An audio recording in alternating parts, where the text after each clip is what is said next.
وبركاته.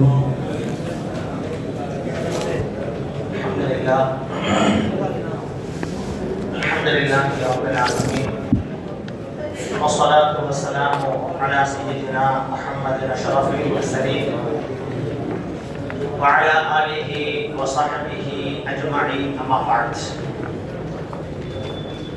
فقد قال الله تعالى في القرآن العظيم والفرقان المجيد: أعوذ بالله من الشيطان الرجيم، بسم الله الرحمن الرحيم. يوصيكم الله في أولادكم للذكر مثل حظ الأنثى.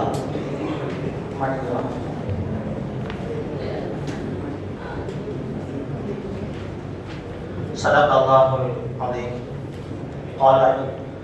قال النبي صلى الله عليه وسلم: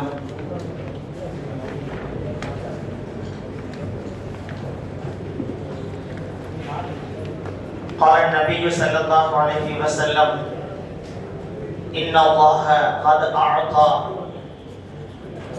لكل ذي حق حقه فلا وصية لوارث، أو كما قال عليه الصلاة والسلام: رب اشرح لي صدري ويسر لي أمري واحلل عقدة من لساني يفقهوا قولي. سبحانك لا علم لنا إلا ما علمتنا إنك أنت العليم الحكيم. إن أريد إلا الإصلاح ما استطعت وما توفيقي إلا بالله عليه توكلت وإليه أنيب.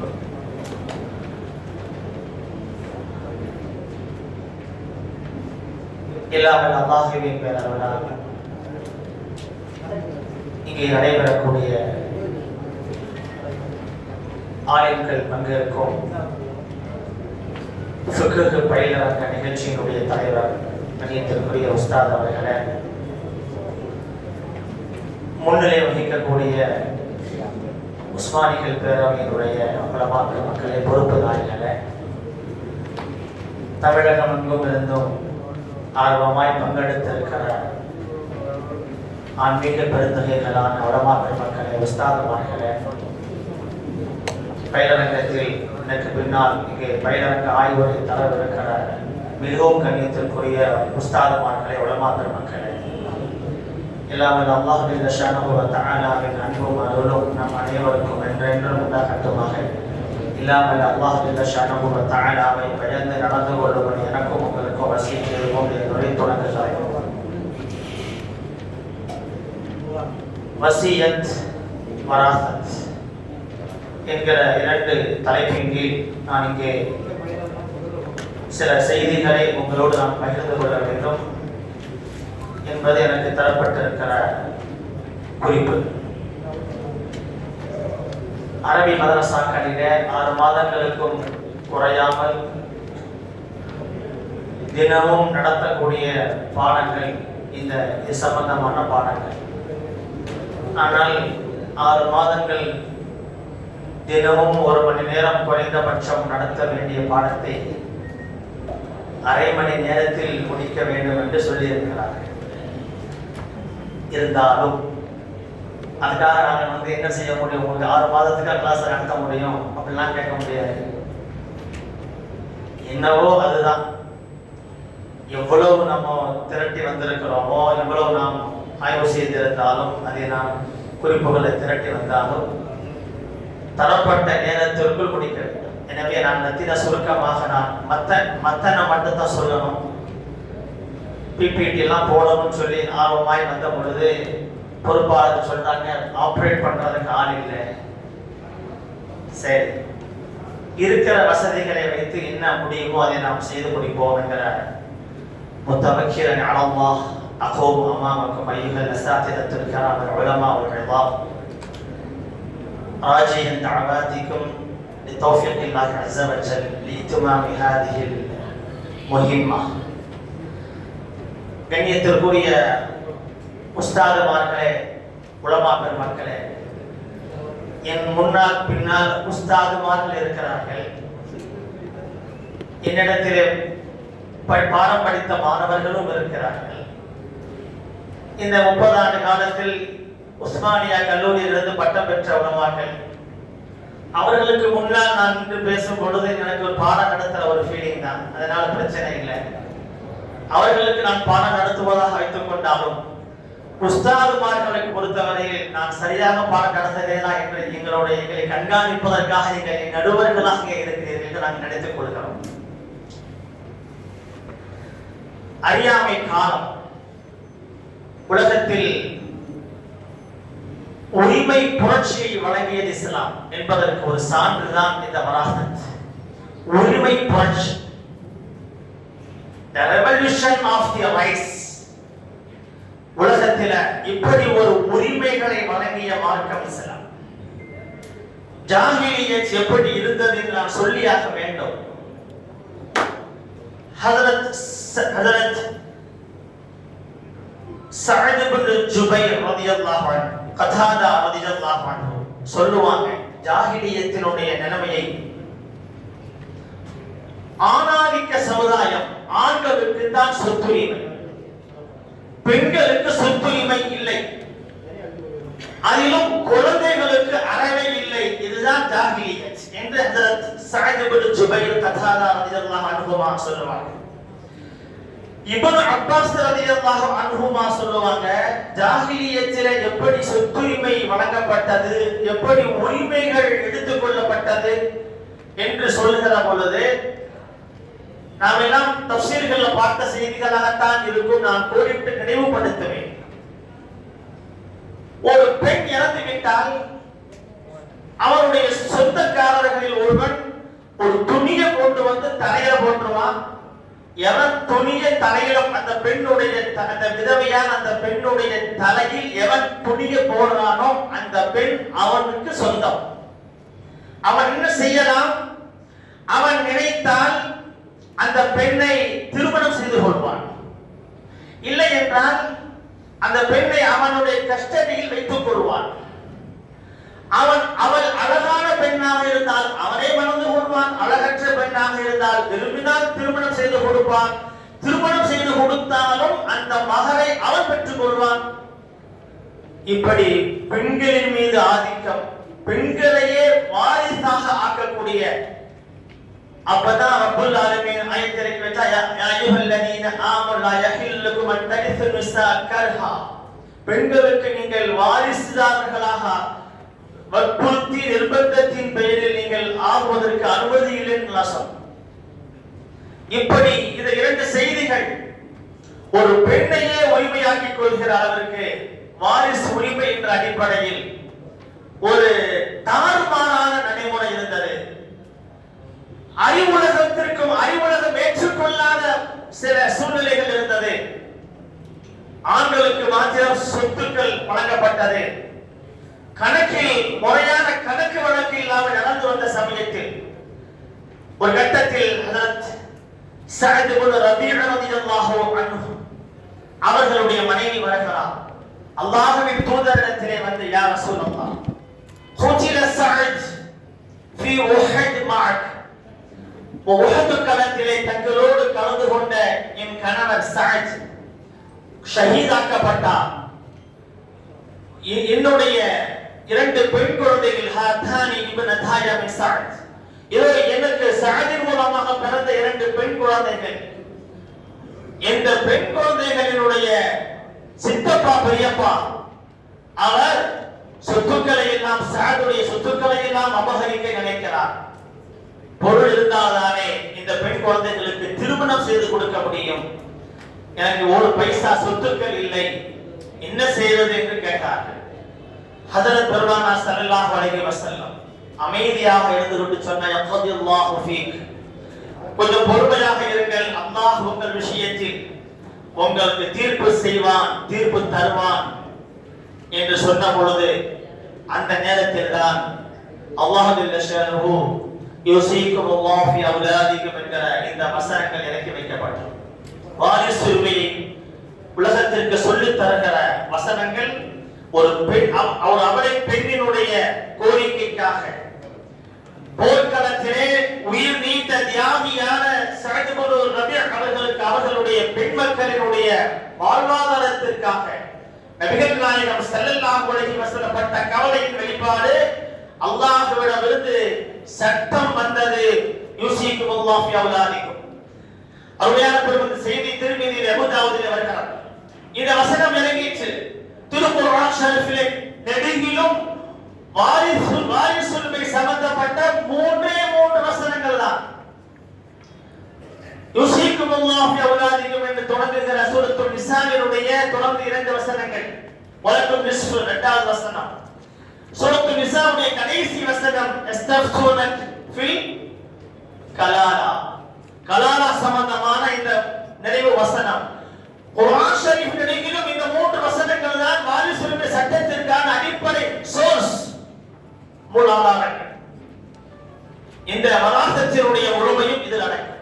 முத்தாய்ப்பான 3 வசனங்கள் அத்தனை சட்டங்கள் உலகம் முழுவதும், உலகத்தினுடைய யாமத்து வரையிலும் மனித சமுதாயத்தினுடைய உறவுகள் யார் யார் யார் எப்படி வந்தாலும் அவர் ஒவ்வொருவர்களினுடைய அந்த உரிமை என்ன என்பதை தெளிவாக திட்டவட்டமாக.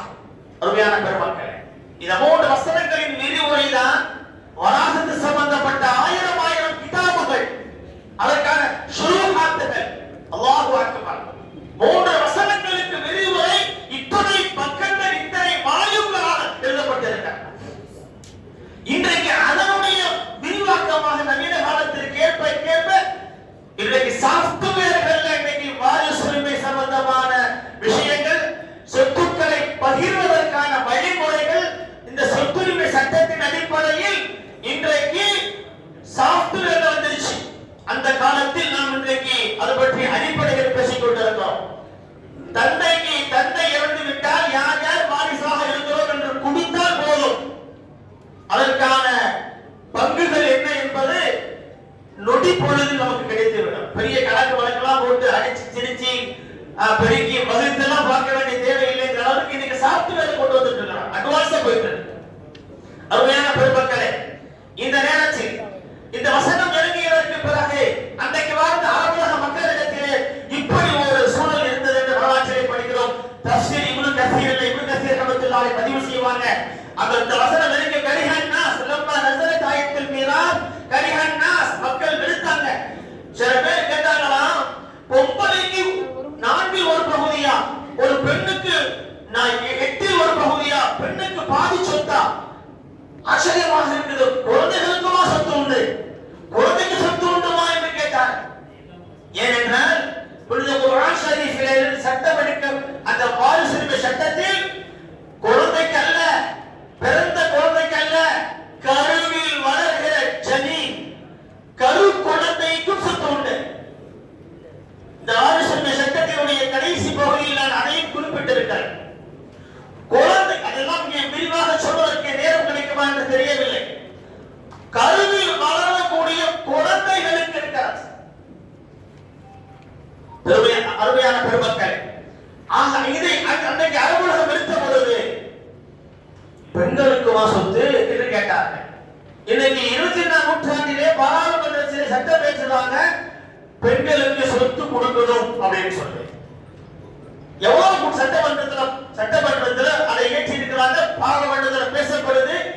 இத்தனை காலங்களுக்கு பிறகு பெண்களுக்கு சொத்து கொடுக்கணும் அப்படின்னு சொல்லுகிற பொழுது எத்தனை சதவிகிதம் என்று சொல்றாங்க? மிக கூடுதலாக எவ்வளவு சொல்றாங்க தெரியுங்களா? பெண்களுக்கு சொத்து உரிமை சொல்லி கொடுக்கணும்னு சொல்லும் பொழுது எவ்வளவு சொல்றாங்க? 30% சொல்றாங்க, 30% சொல்றாங்க. ஆனால் இஸ்லாம் சொல்லக்கூடிய வாரிசுரிமை சட்டத்தில் ஒரு கட்டத்திலே பெண்களுக்கு 66% பெண்களுக்கு கொடுக்க சொல்லுகிறது இஸ்லாம். இறந்து மரணித்தவருக்கு பெண் குழந்தைகள், பெண் பிள்ளைகள் மட்டும் இருந்தால், அது 2 பெண் பிள்ளைகள் இருந்தால் அவர்களுக்கான பாகம் எவ்வளவு?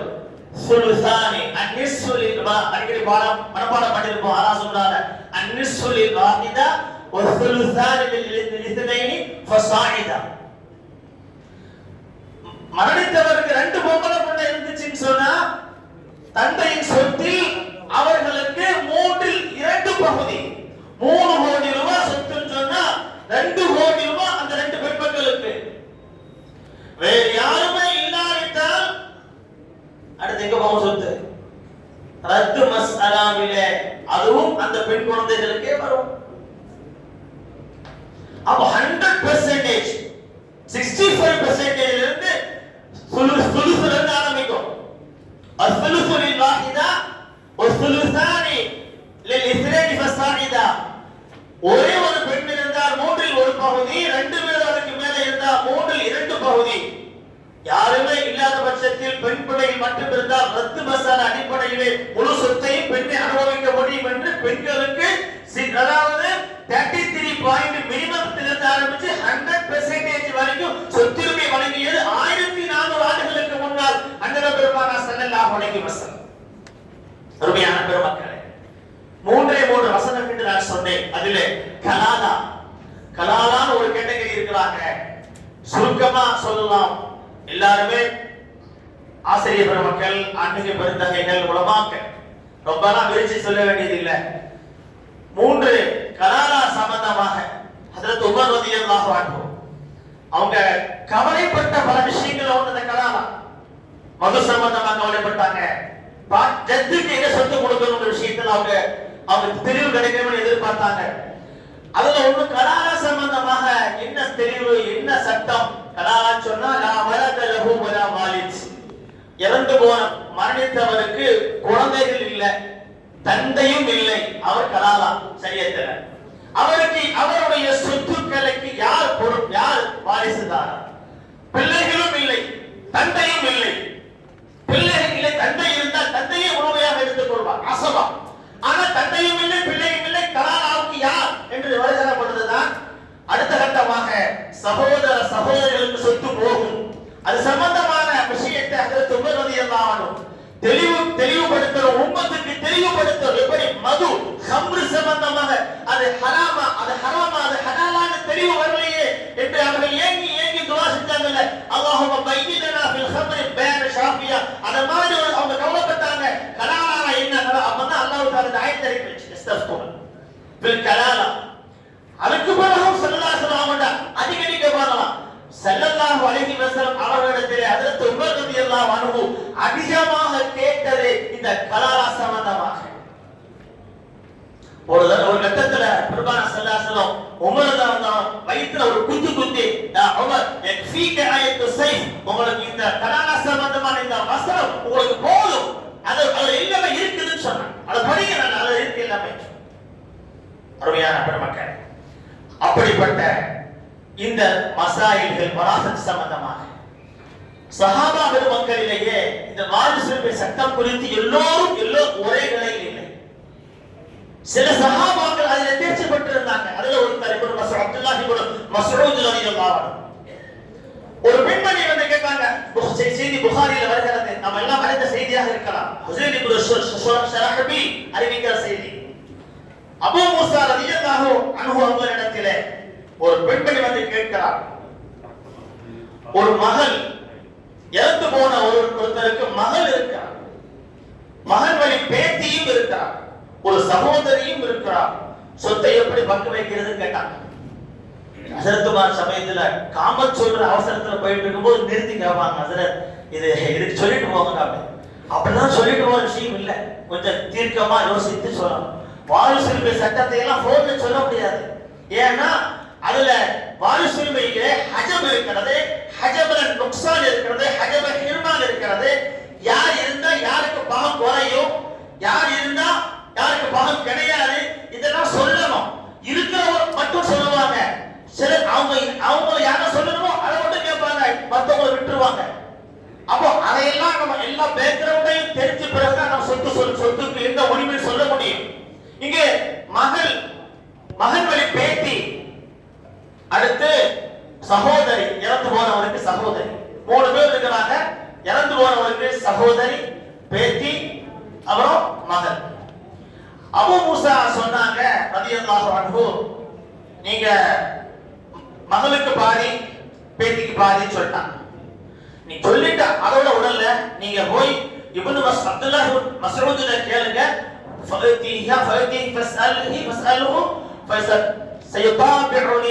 நான் சொன்ன மாதிரி தான் அவங்க சொல்லுவாங்க அப்படின்னு சொல்லி விட்டாங்க. அந்த அம்மா போய் நேரா அப்துல்லாஹ் இப்னு மஸ்ஊத் போய் சொல்லிச்சு. அபூ மூஸா அஷ்அரி இப்படி சொன்னாங்க, உங்களை கேட்க சொன்னாங்க, நீங்களும் அதை தான் சொல்லுவீங்கன்னு சொன்னாங்க. ஹஜ்ரத் இப்னு மஸ்ஊத் ரலியல்லாஹு அன்ஹு சொன்னாங்க, தகத வலல்து இதன், அப்படி அவர் சொல்லியது போல் நானும் தீர்ப்பளித்தால் நான் வழி தவறி இருப்பேன் சொல்லிட்டு சொன்னாங்க, இந்த இந்த மஸ்அலாவில் நான் அல்லாஹ்வுடைய தூதர் சொன்னதன் அடிப்படையில் தீர்ப்பு செய்கிறேன் என்று சொல்லிவிட்டு அபூ மூஸா ரலியல்லாஹு அன்ஹு ஹஜ்ரத் இப்னு மஸ்ஊத் ரலியல்லாஹு அன்ஹு அவங்க சொன்னாங்க, அதாவது பேத்திக்கு பாதி லகத் அலிம்து இதன், அந்த நேரத்தில் நான் வழி தவறி விடுவேன் என்று சொல்லி ஹஜ்ரத் இப்னு மஸ்ஊத் ரலியல்லாஹு தஆலா அன்ஹு அதற்கு சரியான பதில் சொன்னாங்க. அதாவது பேத்தியும் மகளும் சேர்த்து நிஸ்ஃபு போயிடுச்சுன்னா மீதி உள்ளது யாருக்கு வந்துரும்? அந்த மீதி உள்ள சொத்து தான் அந்த சகோதரிக்கு வரும் அஸபா என்ற அடிப்படையில் என்று ஸல்லல்லாஹு அலைஹி வஸல்லம் அவர்களுடைய அந்த பங்கியின் அடிப்படையில் நமக்கு விளக்கி தந்தார். சொல்லிட்டு சொன்னாங்க, லா தஸ்அலூனி மாதாம ஹாதல் ஹிப்ரு ஃபீக்கும், இந்த கல்விமான் இருக்கிற பொழுது எங்கட வந்து இதெல்லாம் கேட்காதீங்க அப்படின்னு சொல்லி ஹஜ்ரத் இப்னு மஸ்ஊத் ரலியல்லாஹு தஆலா அன்ஹு அவர்களை பத்தி ஹஜ்ரத் அபூ மூஸா சொன்னாங்க. அபூ மூஸா ரலியல்லாஹு அன்ஹு தான் சொன்னாங்க, இப்னு மஸ்ஊத் போன்ற சிறந்த கல்விமான்கள் இருக்கிற பொழுது எங்கட வந்து கேட்காதீங்கன்னு சொன்னாங்க. நான் இந்த மசாலாவும் அடுத்ததுல வருது, அதை தெளிவா சொல்லும் பொழுது வழக்கம். அருமையான பெருமக்கள், ஆக சஹாபா பெருமக்களில் அந்த துறையிலே தேர்ச்சி பெற்றவங்க இருந்தாங்க. அவங்கள்ட்ட தான் அது சம்பந்தமான விஷயத்தை கேட்பாங்க. இன்னைக்கு மசாயில் சம்பந்தப்பட்ட விஷயத்துல நாம சரியான தெளிவான ஞானம் பெற்றவரிடத்துல போய் கேட்டால் மட்டுமே நாம தெளிவு பெற முடியும் என்பதை இந்த நேரத்தில் சொல்லிக்கொண்டு சுருக்கமான அந்த நேரத்தில் நான் விஷயத்துக்கு வருகிறேன். மனிதன், அதாவது ஒரு மனிதன் இறந்ததற்கு பிறகு அவருடைய சொத்துக்கள் அது சம்பந்தப்பட்ட கடமைகளை மார்க்க மேதைகள் சட்ட மேதைகள் நமக்கு பிரிக்கிறாங்க. முதல் விஷயம் எது? இறந்து போன ஒரு சொத்தில் இருந்து முதலாக பங்கீடு செய்ய வேண்டியது இந்த வகைக்கு என்று நாம் சொல்லுகிற பொழுது நாம் எல்லாம் அறிந்த விஷயங்கள் தான். சிராஜில கூட தெளிவா சொல்லுவாங்க, முதலிலே மரணித்தவருடைய சொத்துல இருந்து அவர் செலவழிக்க வேண்டிய அந்த விஷயங்கள் தக்ஃபீனுல் மையத் வ தஜ்ஹீஸ், ஜனாஸாவை எடுப்பதற்காக இறந்தவருடைய அடக்க செலவுகளுக்கு பயன்படுத்துறது, இதுதான் முதன்மையானது. அடுத்து இரண்டாவது அவருடைய கடன்களை நிறைவேற்றுவது, மூன்றாவது அவர் செய்த வசியத்துகளை நிறைவேற்றுவது, அதற்கு பிறகு நான்காவதாகத்தான் நாம அந்த சொத்துக்களை வாரிசுகளுக்கு மத்தியில பகிர்ந்து கொடுக்க வேண்டும் அப்படிங்கிறது சட்டம். இந்த நான்குக்கு முன்னால முதல்ல மையத் செலவு, இரண்டாவது கடன், மூணாவது வசியத், நாலாவது தான் தக்சீம் பைனல் வரஸா. இந்த தக்ஃபீனுக்கு முன்னாடி ஒன்று இருக்குது. சில ஷாஃபி மத்ஹபின் சட்ட நூல்கள்ல அதை எழுதுறாங்க, அந்த பொருளை அந்த சொத்துக்கோடு நேரடி தொடர்புள்ள ஜகாத் கடமை இருந்தால், அந்த சொத்துக்களுக்கு ஜகாத் கொடுக்க வேண்டிய நிசாப் இருந்து அது ஹவுலானுல் ஹவுல் வந்து கொடுக்கப்படாமல் இருந்தால் முதலில் ஹக்குல்லாஹ் ஜகாத்தை கொடுத்துறணும், அதுக்கப்புறம் தான் கஃபனுக்கே வரணும்னு சொல்றாங்க.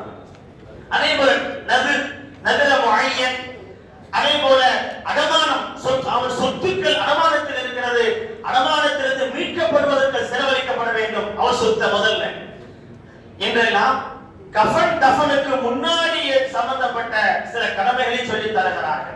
அருமையான பெருமக்களே, அதற்கு பிறகு இந்த 4 கடமைகளுக்கு பிறகுதான் தக்சீமுல் வரஸா, தக்சீமு பைனல் வரஸா, வாரிசுகளுக்கு மத்தியில பகிர்ந்து கொடுப்பது என்பது. முதல்ல அந்த வாரிசுதாரர்கள் அப்படிங்கிறதுல மெயினா ஒரு 3 கேட்டகரி நம்ம பேசலாம். ஒன்று அஸ்ஹாபுல் ஃபராயித். அஸ்ஹாபுல் ஃபராயித் தமிழ்ல நம்ம சொல்லுவோம், வலசாக்கள்ல நம்ம சொல்லி தருவாங்க, கட்டாய பாகஸ்தர்கள் அப்படின்னு சொல்றோம். அல்லாஹ் ஜல்ல ஷானஹு வ தஆலா அல்லாஹ்வுடைய வேதத்திலே யார் யாருக்கு என்னென்ன பாகம் என்று அவர் குறிப்பிட்டு சொல்லி இருக்கிறானோ அவர்கள் அஸ்ஹாபுல் ஃபராயித், அவருக்கு ஃபிக்ஸ்டு ஷேர் அவருக்கு உரியது. அடுத்து இரண்டாவது கேட்டகரி அஸபாத்.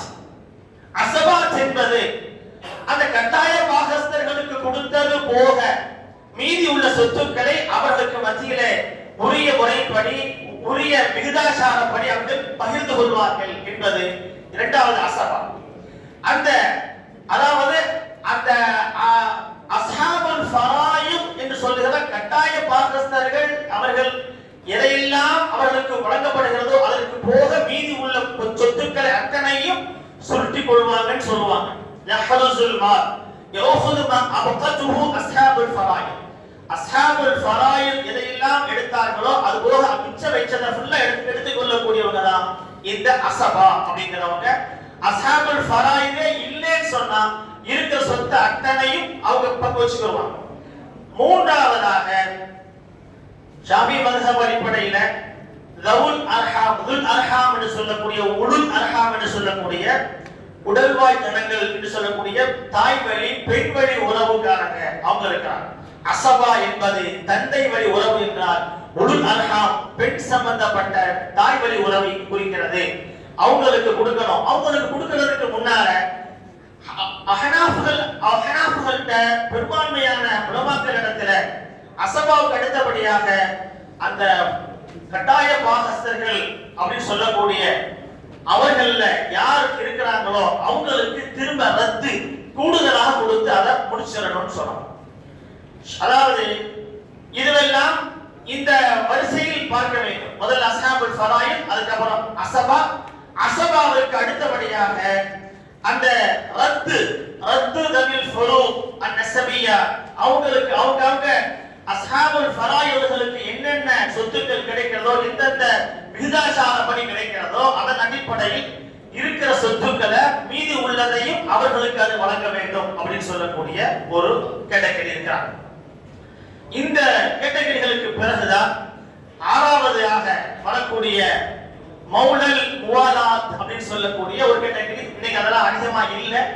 அதாவது அந்த காலத்தில் இருந்தது, உயிரோடு இருக்கிறவர் ஒருத்தரை பார்த்து நீ தான் என்னுடைய வாரிசு, நான் மரணித்து விட்டால் நீ எனக்கு வாரிசாக வருவாய் என்று அவராகவே சொல்லி அவர் வாரிசாக வருவார். அடுத்து அல் முகர்ரலஹு பின் நஸப் ஒன்று இருந்துச்சு.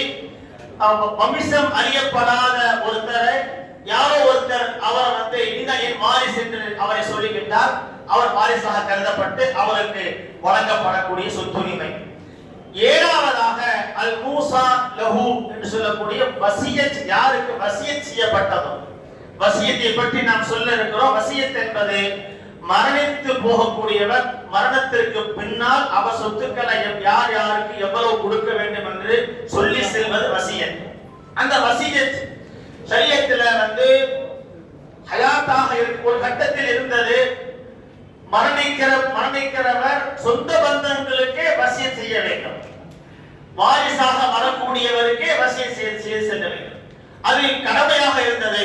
குத்திப அலைக்கும் இதா ஹதர அஹதகுல் மௌத், மரணம் உங்களுக்கு வருகிற பொழுது நீங்கள் சொத்து பத்துக்களை உங்கள் யாராவது விட்டு சென்றால் ஃபலில் வாலிதைன் வல் அக்ரபீன், சொந்த பந்தங்களுக்கும் பெற்றோர்களுக்கும் நீங்கள் வசியத் செய்துட்டு போங்க. இந்த வசியத் சட்டம் ஆரம்பத்தில் அது கட்டாயமாக இருந்தது. வசியத் செய்து செல்ல வேண்டும். அவர் வசியத் செய்கிற அளவிற்கு தான் சொத்துக்கள் அவருக்கு போய் சேரும். ஆனால் இன்னைக்கு ஆயத்துல் மீராஸ், சொத்துக்கள் வாரிசுரிமை சட்டம் எப்பொழுது இறங்கியதோ அப்பொழுது வசியத் என்பது இல்லை. பெருமானார் ஸல்லல்லாஹு அலைஹி வஸல்லம் சொன்னாங்க, இன்னல்லாஹ் கத் அஅதா லிகுல்லி தி ஹக்கின் ஹக்கா ஃபலா வசியத்த லிவாரிஸ். அல்லாஹ் தஆலா ஒவ்வொருவருக்கும் அவருக்கு என்ன ஹக்கு என்பதை அல்லாஹ் அவர் நிர்ணயம் செய்து கொடுத்திருக்கிறார். எனவே இனி வாரிசுதாரர்களுக்கு வசியத் செய்ய வேண்டாம் என்று சொன்னார். அந்த அடிப்படையில் இன்றைக்கு உள்ள சட்டம் வாரிசுதாரர்களுக்கு வசியத்து கிடையாது. அல்லாஹ் முடிவு செய்த அந்த பங்குகள் தான் அவர்களுக்கு கிடைக்கும். இப்ப எந்த வசியத் இருக்கிறது அப்படின்னு சொன்னா கைரில் வரசா, வாரிசு அல்லாதவர்களுக்கு வசியத் செய்யலாம். வாரிசு அல்லாதவர்களுக்கு எவ்வளவு செய்ய முடியும் என்று சொன்னார். பிரபலியமான ஹதீஸ், நம்ம கேள்விப்பட்ட ஹதீஸ் தான் சஅத் இப்னு அபீ வக்காஸ் ரலியல்லாஹு அன்ஹு அவங்களோட ஹதீஸ்ல அவங்க பதினொன்றாவது வருஷத்துல உடம்பு சரியில்லாம இருப்பாங்க. ஸல்லல்லாஹு அலைஹி வஸல்லம் கிட்ட சொல்லுவாங்க, ஒரே ஒரு பெண் மகள் சொத்து இருக்குது, என்ன செய்யறது, நான் முழுமையா அவ்வளவுத்தையும் நான் நல்ல காரியங்களுக்கு நான் வசியத் செய்யறேன்னு சொல்லுவாங்க. இல்ல பாதி சொல்லுவாங்க, 3/2 பகுதி கடையில வஸுலுசு கைர், கடைசியா அவங்க அனுமதி கொடுத்த விஷயம் 1/3 பகுதின்னு சொல்லுவாங்க. வஸுலுசு கதீர், மூன்றில் ஒரு பகுதி அதிகம்தான் என்று சொன்னாங்க. உன் வாரிசுக்காரர்களை அடுத்தவரிடத்தில் கையேந்துகிற நிலையில் நீ விட்டு செல்வதை விட செல்வ நிலையில் விட்டு செல்வது சிறப்புன்னு சொன்னாங்க. அந்த ஹதீஸின் அடிப்படையில் இந்த வாரிசு அல்லாதவர்களுக்கு வசிய செய்வது என்பது மேக்சிமம் 1/3, மூன்றில் ஒரு பகுதி என்று சட்ட மேலையில் நமக்கு வகுத்து தராங்க. மூன்றில் ஒரு பகுதியை பொது காரியங்களுக்காக, மதரசாக்கள், மஸ்ஜிதுகளுக்காக, பொது காரியங்களுக்காக வசிய செய்யலாம்.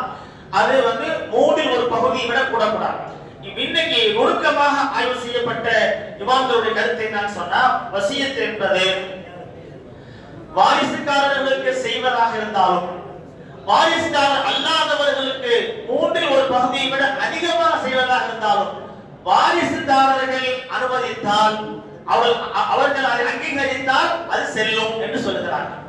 இன்றைக்கு முஸ்லிம் பெருசத்தை நாம பொறுத்தவரையில் அதுல வாரிசுதாரர்களுக்கு செய்யக்கூடிய வசியத் என்பது அது செல்லாது அப்படிங்கிற அடிப்படையில் தான் சட்டம் இயற்றப்பட்டிருக்கிறது.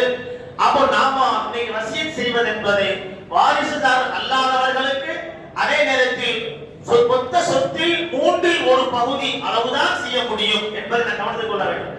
இப்போ இங்க ஏதாவது கேட்டீங்க, யாருமே இல்லைன்னு சொன்னா ஒருத்தர் தன்னுடைய சொத்துக்களை எல்லோருக்குமாக அத்தனை சொத்துக்களையும் ஒருத்தருக்கு வசியத் செய்திருந்தால் கடைசியா யாருமே இல்ல, அஸ்ஹாபுல் ஃபராயிமே இல்ல, அஸபா இல்ல அப்படின்னு சொன்னா அது மூசா லஹு சொல்லக்கூடிய வசியத் செய்யப்பட்டவருக்கு அது சேரும் என்று நமக்கு சொல்லி தருகிறார்கள்.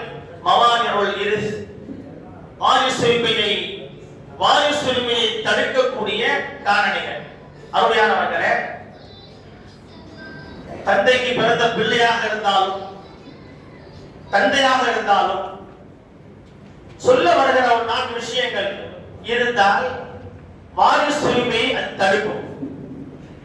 முதல் விஷயம் அடிமைத்தனம். இன்னைக்கு அது அதிகமா வாய்ப்பு இல்லை. அடிமையாக இருந்தால், வாரிசுதாரராக வரக்கூடியவர் அடிமையாக இருந்தால் அவருக்கு வாரிசுரிமை அது தடை கிடைக்காது. அப்புறம் கத்தில் மூரிஸ், யாருக்கு வாரிசாக வர இருக்கிறாரோ அவரை வாரிசே கொலை செய்திருந்தால் அவருடைய கொலை பாதகத்தினால் அவருக்கு பெற வேண்டிய, அவருக்கு கிடைக்க வேண்டிய அந்த வாரிசுரிமை தடுக்கப்பட்டுவிடும். அப்படி மட்டும் ஒரு சட்டம் இல்லாவிட்டால் சொத்துக்காகவே இன்னைக்கு கொலை நடக்கும். ஒருத்தர் தானா போக மாட்டேங்கிறான் கிழவன் அப்படின்ட்டு நம்ம போட்டு தள்ளணும்னு சொல்லி தள்ளிட்டான்னு சொன்னா இவன் கொலை செஞ்சவன் இவன் தான் வாரிசுக்காரன் என்று உறுதியாகிவிட்டால் அவனுக்கு சொத்துல பாகமே வராது. மூன்றாவது காரணம் மதம், சமய வேறுபட்டு இருப்பது. மதம் மாறி போயிட்டான், இவனுடைய மார்க்கம் வேற அவன் மார்க்கம் வேற என்று இருந்தால் அதுவும் தீன் வேறுபட்டு இருப்பது வாரிசுரிமையை தடுக்கக்கூடிய காரணம். நாலாவது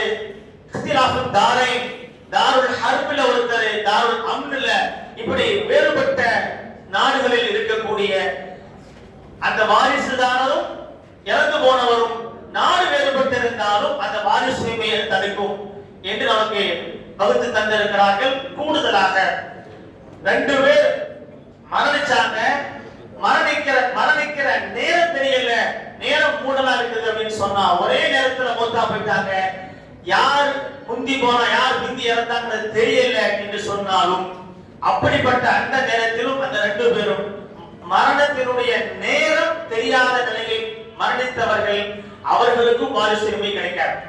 இந்த இந்த இந்த 4 தடைகள் இல்லாது இருக்கிற பொழுதுதான் வாரிசுரிமை அவர்களுக்கு கிடைக்கும் என்பதையும் நாம் பார்க்கிறோம்.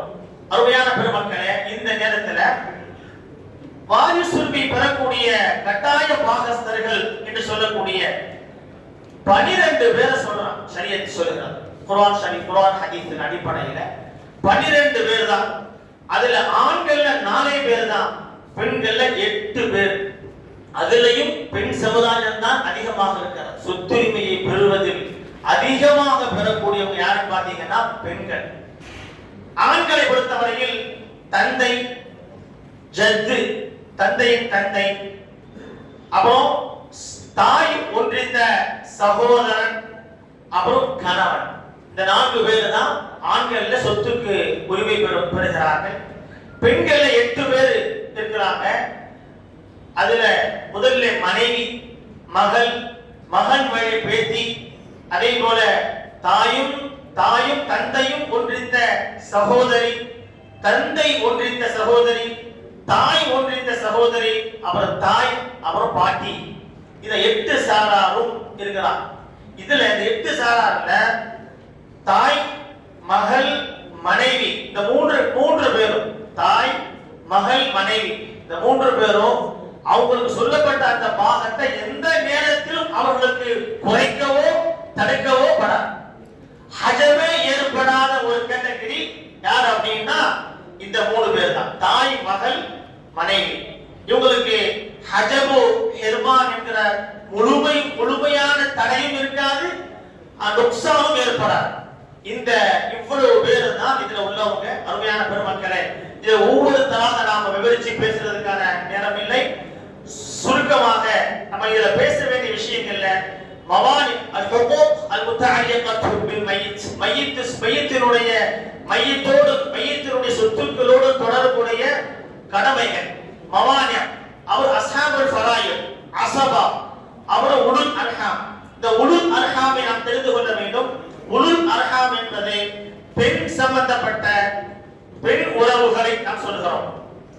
பெண் தாய், அதாவது தொடர்பிலே வரக்கூடிய பெண் தொடர்பால் ஏற்படுகிற உறவுகள் தான் உலுல் அர்ஹாம் என்று சொல்லப்படுகிறது. ஆக இந்த இவர்களுக்கு எல்லாம் சொத்துக்களை நாம முறைப்படிகாரம் ஒன்றன் பின் ஒன்றாக இது பங்கீடு செய்ய வேண்டும் என்பது மார்க்கத்தினுடைய அடிப்படை சட்டங்கள். இதுல ரத்து, அவுலு அப்படின்னு 2 மசாலா இருக்குது.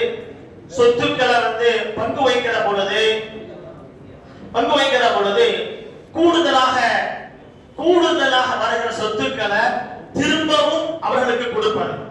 ஃபார் எக்ஸாம்பிள், இப்போ மனைவி பொறுத்தவரையில பாகம் என்பது நமக்கு எல்லாம் தெளிவான விஷயங்கள் தான். கணவன் மனைவிக்கு என்ன பாகம் என்பது குர்ஆன் ஷரீஃப்ல நேரடியாக அந்த வசனத்தினுடைய சட்டம் தான். வலக்கும் நிஸ்ஃபு மா தரக அஸ்வாஜுக்கும் இல்லம் யகுல் லஹுன்ன வலத், அந்த ஆயத்துல வரக்கூடிய சட்டம். அதாவது கணவனுக்கு எவ்வளவு பாகம், மனைவிக்கு என்ன பாகம். கணவனை பொறுத்தவரையில் 2 நிலைமையில வரும். பாதி கிடைக்கும், கால் கிடைக்கும். நிஸ்ஃபு ருபு. நிஸ்ஃபு எப்ப கிடைக்கும்?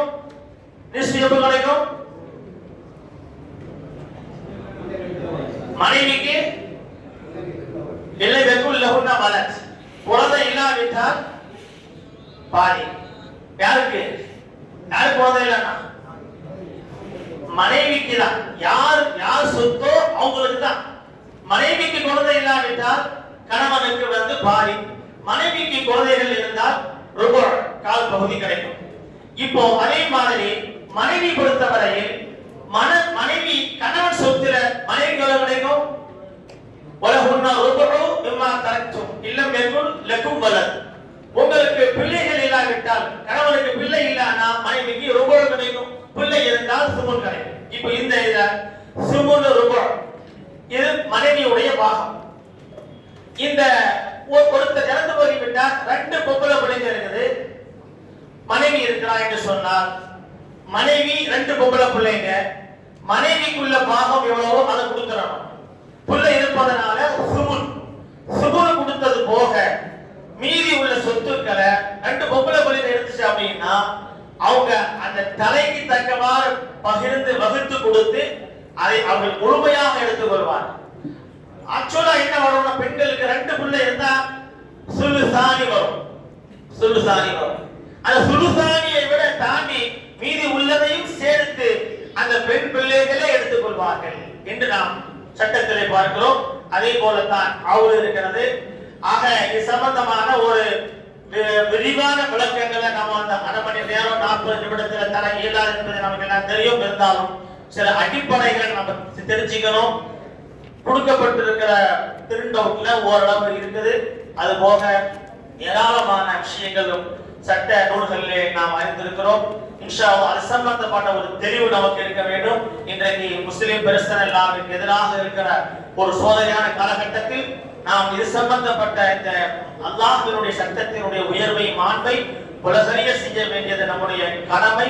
அதை முன்னெடுப்பதில் இந்த பயிலடக்கம் அதற்கு ஒரு துணையாக இருக்கட்டும் என்று சொல்லி வாய்ப்பளித்தமைக்கு நன்றி தெரிவித்து நிறைவுபடுத்துகிறேன். வாசிரத் அல்ஹம்துலில்லாஹி ரப்பில் ஆலமீன். அஸ்ஸலாமு அலைக்கும்.